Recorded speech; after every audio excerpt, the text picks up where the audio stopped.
വിഴിഞ്ഞം അന്താരാഷ്ട്ര തുറമുഖ പദ്ധതിയുമായി ബന്ധപ്പെട്ട ഭൂഗർഭ റെയിൽപാത നിർമ്മാണത്തിന് കേരള മന്ത്രിസഭയുടെ പച്ചക്കൊടി. 2028 ഡിസംബറിൽ റെയിൽപാത ഗതാഗത യോഗ്യമാക്കുകയാണ് ലക്ഷ്യം. കൊങ്കൺ റെയിൽ കോർപ്പറേഷനാണ് പദ്ധതിയുടെ നിർമ്മാണ ചുമതല.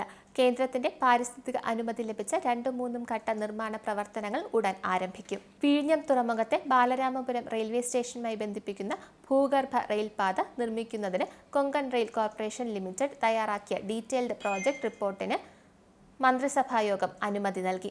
1482.92 കോടി രൂപയുടെ പദ്ധതിക്കാണ് ഭരണാനുമതി നൽകിയത്.